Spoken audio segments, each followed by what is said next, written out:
अस्सलाम वालेकुम बच्चों, क्या हाल है? ठीक है। आज हम यूनिट नंबर 2 का लेक्चर नंबर 1 डिस्कस करेंगे। जो टॉपिक है vector, representation of vector and types. तो चलें स्टार्ट करते हैं। सबसे पहले है वेक्टर्स क्या होते हैं। Vectors all those physical quantities having magnitude and direction. दो चीज़ें हो, मैग्नीट्यूड भी हो और डायरेक्शन भी हो, उनको हम कहते हैं वेक्टर्स। और इनमें से जो इम्पोर्टेंट पॉइंट है वो ये है, वो physical quantities laws of vector algebra को बे करते हैं।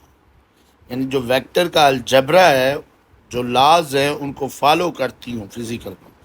उन फिजिकल क्वांटिटीज को हम कहते हैं वेक्टर्स। मेन पॉइंट क्या है सर? उनका मैग्नीट्यूड होगा और डायरेक्शन होगा। अब अगर एग्जांपल में जाएं, पहली एग्जांपल है displacement, then velocity, acceleration, momentum, force, impulse, weight, thrust force and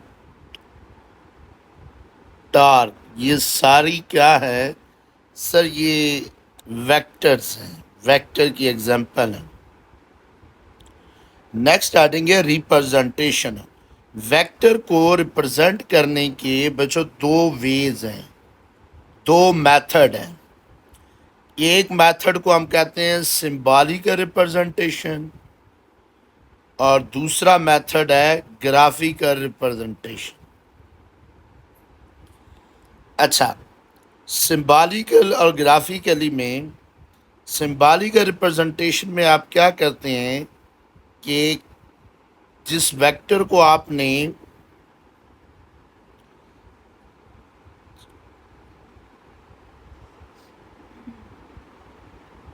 symbolically हम किसी लेटर के ऊपर एरो हेड बना देते हैं या किसी लेटर को बोल्ड फेस में लिख दें। हाँ, बोल्ड फेस में अगर आप लिख रहे हैं या आप किसी लेटर के ऊपर एरो बना रहे हैं, तो वो वेक्टर्स को लिखने का, वो वेक्टर्स को लिखने का सिंबॉलिकल वे है। अब ग्राफिकल रिप्रेजेंटेशन क्या होती है? ग्राफिकल रिप्रेजेंटेशन में एक लाइन सेगमेंट होती है और लाइन सेगमेंट के एक एंड पे हम एरो हेड बना देते हैं। लाइन सेगमेंट के एक एंड पे हम क्या बना देते हैं सर? Arrow head. अच्छा, ये तो है वेक्टर्स को लिखने का अंदाज।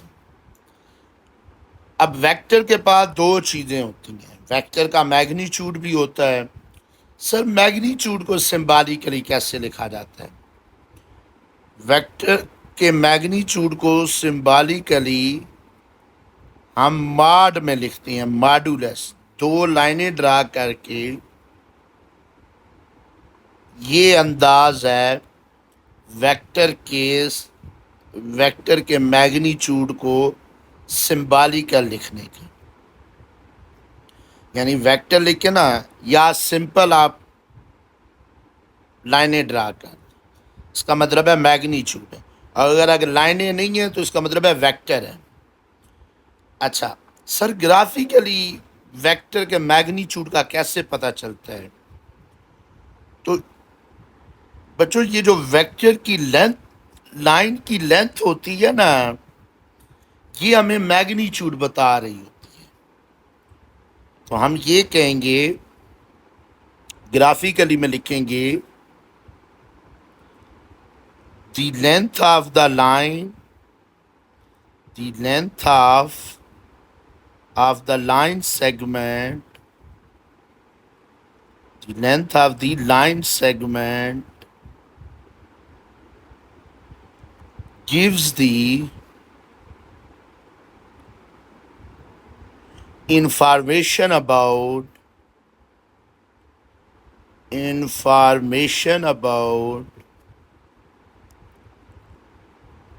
magnitude of vector. Magnitude of vector. जैसे फॉर एग्जाम्पल मैं अगर दो वेक्टर्स बनाता हूं, ये बी वेक्टर है। अब अगर मैं आपसे कहता हूं ए और बी वेक्टर में किसका मैग्नीट्यूड ज़्यादा है, आप कहेंगे सर ए का। पता कैसे चला? सर ए की जो वेक्टर की लेंथ है वो ज़्यादा है एज कंपेयर टू बी। ए का मैग्नीट्यूड भी क्या है? ज़्यादा है इसकी। अच्छा, अब आते हैं डायरेक्शन पे, क्योंकि वेक्टर की डायरेक्शन भी होती है। अब डायरेक्शन का पता कैसे चलता है बच्चों? सिंबॉलिकली डायरेक्शन कैसे लिखी जाती है? आप उस लेटर के ऊपर कैप बना देती हैं, हैट बना देती हैं, यानी जिस वेक्टर की बात हो रही होगी ना उसके ऊपर हैट बना दें। ये डायरेक्शन है, यानी सिंबॉलिकली डायरेक्शन को यूँ लिखा जाता है। अब ग्राफिकली डायरेक्शन का कैसे पता चलता है? ग्राफिकली डायरेक्शन का इस हेड की वजह से पता चलता है। जिस डायरेक्शन में ये एरो हेड है तो वो डायरेक्शन जो है वो वेक्टर्स की है। तो डायरेक्शन का कैसे पता चलता है? इसमें हम लिखेंगे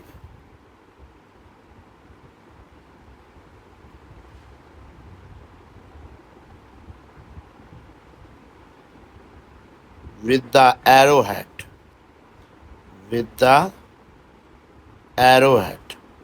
जिधर आपके पास एरो हेड की डायरेक्शन होगी वही बेसिकली ग्राफिकल में डायरेक्शन बता रहा होगा वेक्टर्स की।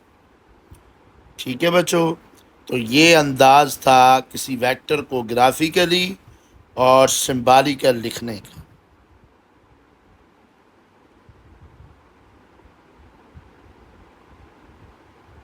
लास्ट में आपको मैं लिख के भी बता देता हूँ। जैसे फॉर एग्जांपल आप कहते हैं सर ए वेक्टर को कंप्लीट लिखें। जैसे अब वेक्टर है ना, वेक्टर के पास दो चीज़ें होती हैं, उसका मैग्नीट्यूड होता है और साथ डायरेक्शन होती है। तो अगर आप ए वेक्टर को लिखना चाहते हैं, ए का मैग्नीट्यूड इनटू ए की डायरेक्शन, ये कंप्लीट अंदाज है वेक्टर को लिखने का। ठीक है, ये और इधर जो है, अगर आप इस साइड पे आते हैं इधर तो आप सिर्फ सिंपल एरो बना देंगे विद एन एरो हेड।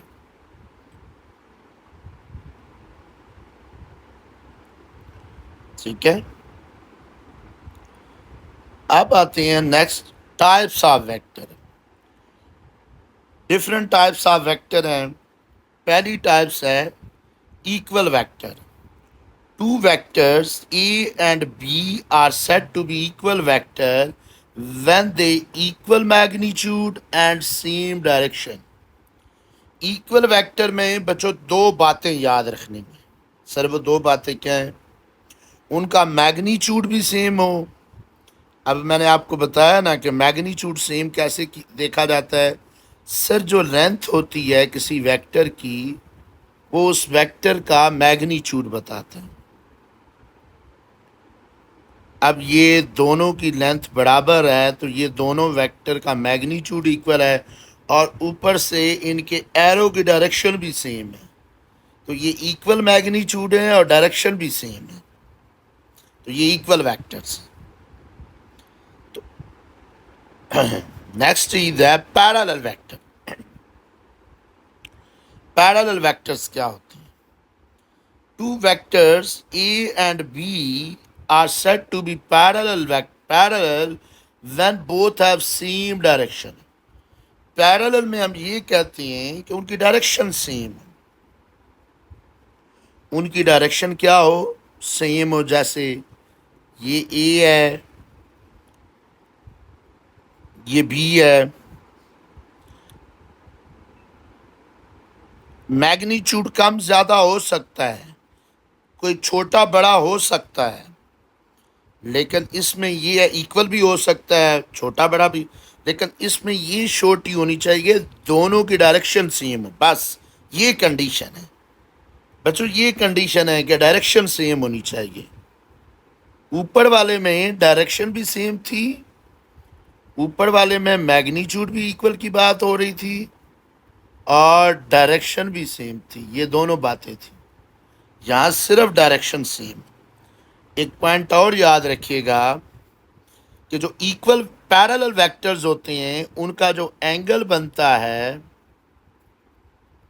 जो उनका एंगल होता है वो बच्चों 0 डिग्री होता है।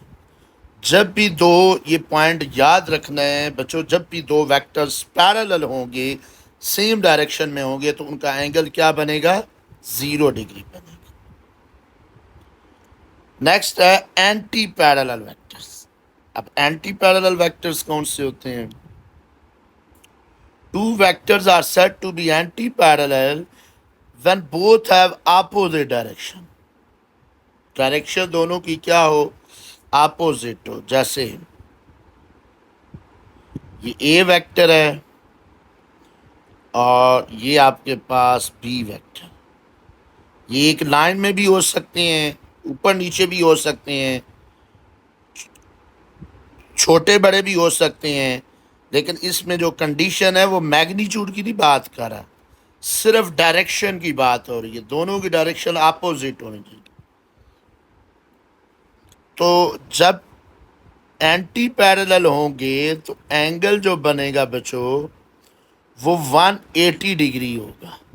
हमेशा याद रखिएगा, एंटी पैरेलल वेक्टर्स या अपोजिट वेक्टर्स, क्योंकि डायरेक्शन डिफरेंट है ना, तो अपोजिट होंगे।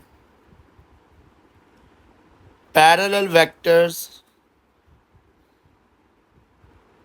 ठीक है, ऊपर वाले हैं, और opposite vector anti parallel vector, इसमें एंगल 180 डिग्री बनेगा। नेक्स्ट है zero vector. A vector having zero magnitude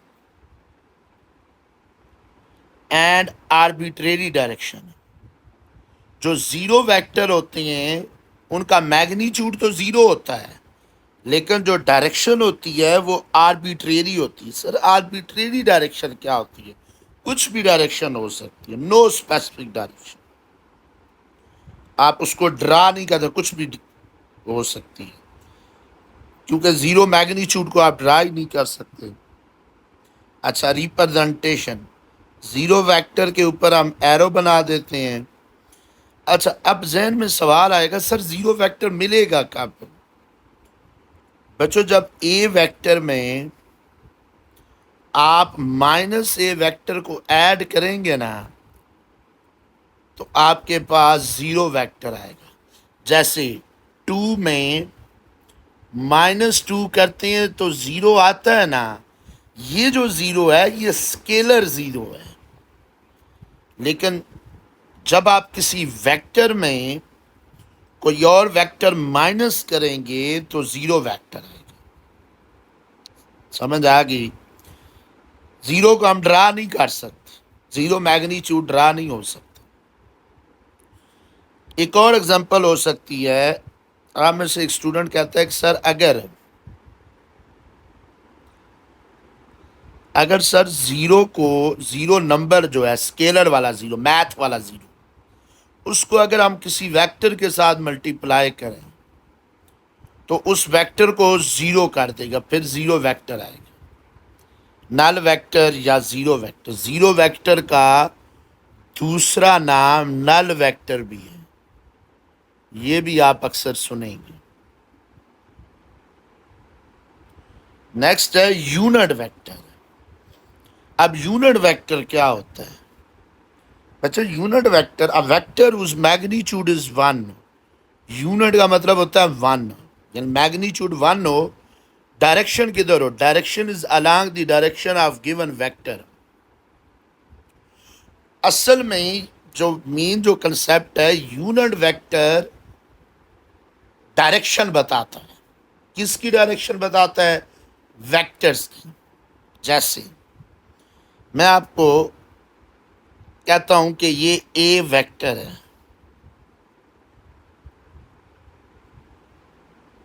ये ए वेक्टर है।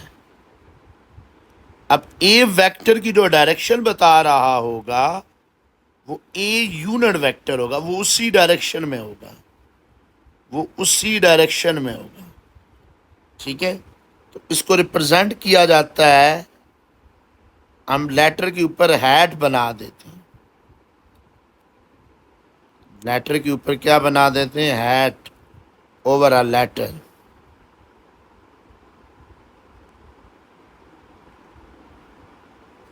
जैसे A hat, A unit vector, B है, बी यूनिट वेक्टर। अच्छा, इसका फार्मूला क्या होता है? ये असल में वो डायरेक्शन ही होती है। आप कहेंगे सर सिंबॉलिकली आपने ये ए वेक्टर के ऊपर हैट बनाई थी, ये वो डायरेक्शन ही है। जी, असल में ये यू फार्मूला बनता है। जो ए वेक्टर होता है उसके पास होता है ए का मैग्नीट्यूड और ए की डायरेक्शन। जो ए की डायरेक्शन होती है वो यूनिट वेक्टर होती है। अगर आप इसको इधर डिवाइड करते हैं ना, ऊपर ए वेक्टर, नीचे ए का मैग्नीट्यूड, ऊपर ए वेक्टर, नीचे ए का मैग्नीट्यूड, तो ये बच्चों आपके पास ए यूनिट वेक्टर का फार्मूला आ जाए। अब ये कुछ यूनिट वेक्टर की एग्जांपल हैं। जैसे अगर आपसे कहा जाए कि एक्स एक्सिस में यूनिट वेक्टर कौन सा डायरेक्शन बता, I unit vector along x axis, I unit vector along x axis. अच्छा, उसके बाद जो वाई डायरेक्शन में है उसके लिए जी यूनिट वेक्टर, उसके लिए कौन सा यूनिट वेक्टर? जी। ये आपने याद रखना है। यानी अगर मैं ये लिखूँ ना, मैं आपको एक एग्जांपल से समझाता हूँ। मैं अगर ये कहूँ कि मैं 3 फुट जो है अलोंग वाई एक्सिस किया, 3 फुट अलोंग वाई एक्सिस किया। अब इसको मैं यूं लिख दूं, अगर 3J, मैं वाई एक्सिस ना लिखूं, देखने वाला फौरन समझ जाएगा। वो समझ जाएगा कि 3 फुट की बात हो रही है, वाई एक्सिस। मैं पूछूंगा तुम्हें कैसे पता चला कि वाई एक्सिस में गया हूं? तो कहेगा सर आपने जे नहीं लिखा, जे डायरेक्शन बताता है अलोंग वाई एक्स। अच्छा, ये डायरेक्शन के लिए। अच्छा, उसके बाद जो जेड एक्सिस के लिए वो है के यूनिट वेक्टर। वो क्या है? के यूनिट वेक्टर, जो जेड के लिए। बच्चों समझ आ गई? अच्छा, ये अगर आप खूबसूरती देखें, ये तीनों जो हैं आपस में 90 के एंगल पे हैं। इधर भी 90 बन रहा है, इधर भी 90 बन रहा है, क्योंकि ये ऐसे ही है जैसे आपके कमरे का कार्नर है। लेक्चर सुनते हुए अपने कमरे के कार्नर को जरा एक दफ़ा निगाह मारें। एक ऊपर जा रहा है वाई एक्सिस, एक एक्स एक्सिस है, कार्नर जो है कोना, एक कोना, एक जेड एक्सिस। 3D की एग्जांपल होगी। अच्छा, लास्ट है एक्सियल वेक्टर। सर ये एक्सियल वेक्टर कौन से होते हैं? बच्चों जो एक्सियल वेक्टर होते हैं ये along the axis of rotation होती हैं, along the axis of rotation, इसीलिए उनको एक्सियल वेक्टर कहते हैं। जी हाँ, along the axis of rotation. जैसे एंगुलर वेलोसिटी, आगे हम पढ़ेंगे इंशाल्लाह ये 5वें चैप्टर में। टार्क, एंगुलर मोमेंटम, ये सारे एक्सियल वेक्टर हैं। अगर आप डायग्राम देखें, अगर कोई पार्टिकल एंटी क्लॉकवाइज रोटेट कर रहा हो उसका एक्सियल वेक्टर जो है वो अपवर्ड होगा। इसके लिए राइट हैंड रूल लगाते हैं, थंब अपवर्ड होगा। Curling of finger, right hand rule में फिंगर कर्लिंग जो है वो डायरेक्शन ऑफ पार्टिकल है, एंटी क्लॉकवाइज। थंब अपवर्ड है, एक्सियल। और अगर कोई पार्टिकल क्लॉकवाइज घूम रहा हो, उसका जो एक्सियल वेक्टर होगा वो डाउनवर्ड होगा। ठीक है, तो ये बच्चों आज का लेक्चर था, यहीं पे वाइंड अप करते हैं। ओके बच्चों, टेक केयर, अल्लाह हाफ़िज़।